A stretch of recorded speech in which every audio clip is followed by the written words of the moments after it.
మామిడి ఇది మనకి చిత్తూరు, తిరుపతి, అన్నమయ్య జిల్లాల్లో దాదాపుగా 5.5 లక్షల మెట్రిక్ టన్నులు ఉత్పత్తి జరిగింది. ఇదంతా ప్రాసెసింగ్ రకమే. గత సంవత్సరం ఎవరైతే ఈ ప్రాసెసింగ్ చేసినటువంటి ట్రేడింగ్ కంపెనీలు కానీ అదేవిధంగా బయ్యర్స్ కానీ విపరీతంగా కొని స్టాక్ ఉండిపోయాయి. దీనివల్ల ఈ సంవత్సరం కొనడానికి ఇబ్బంది పడుతున్నారు. దీంతో పాటుగా కేంద్ర ప్రభుత్వం కూడా ఈ ట్యాక్సెస్ విపరీతంగా పెంచడం వల్ల అనేక ఇబ్బందులు వచ్చాయి. దాని మీద కూడా ముఖ్యమంత్రి గారు ప్రత్యేకంగా కేంద్ర ప్రభుత్వంతో సంప్రదింపులు జరుపుతున్నారు. అయితే ఈ సంవత్సరం మామిడి రైతులు ఆందోళన చెందుతున్నారు. ప్రతిరోజు మీడియాలో వస్తుంది, సోషల్ మీడియాలో వస్తుంది.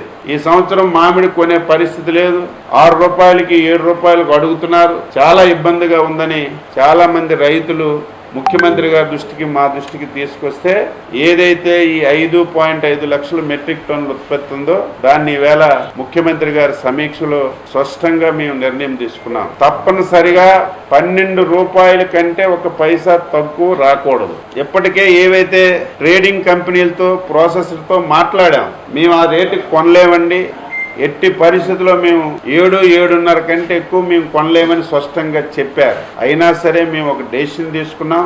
కంపల్సరీగా ట్రేడింగ్ కంపెనీలు, ప్రాసెసర్స్ 8 రూపాయలకు కొనాలి. పూర్తిగా వారి బాధ్యత తీసుకోవాలి. మిగిలినటువంటి 4 రూపాయలు రాష్ట్ర ప్రభుత్వం భరించడానికి ఈరోజు ఒక నిర్ణయం తీసుకున్నాం. అంటే 1 కేజీ 12 రూపాయలకి తక్కువ లేకుండా మన దగ్గర ఉన్నటువంటి 5.5 లక్షల మెట్రిక్ టన్నులు మామిడిని కొనాలని చెప్పి నిర్ణయం చేశాం. కేజీకి 8 రూపాయలు ప్రాసెసింగ్ కంపెనీ వాళ్ళు, ట్రేడింగ్ వాళ్ళు ఇస్తారు. మిగిలినటువంటి 4 రూపాయలు రాష్ట్ర ప్రభుత్వమే నేరుగా రైతుల అకౌంట్కి ఇవ్వడానికి నిర్ణయించాం.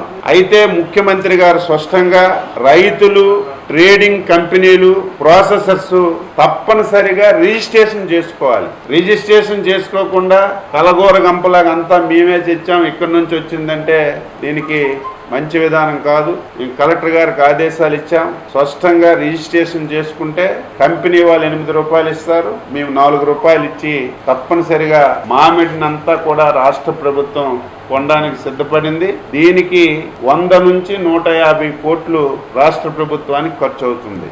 అంటే ఎప్పుడూ లేదు, ఒక పంట ధర తగ్గేటప్పుడు ప్రభుత్వమే డబ్బులు ఇచ్చి రైతుకు నష్టం లేకుండా కొన్నటువంటి పరిస్థితి ఇంతవరకు ఎప్పుడూ లేదు. ఈరోజు నల్ల బెర్లీకి కానీ ఈరోజు మామిడికి కానీ ఒక నిర్ణయం తీసుకున్నాం.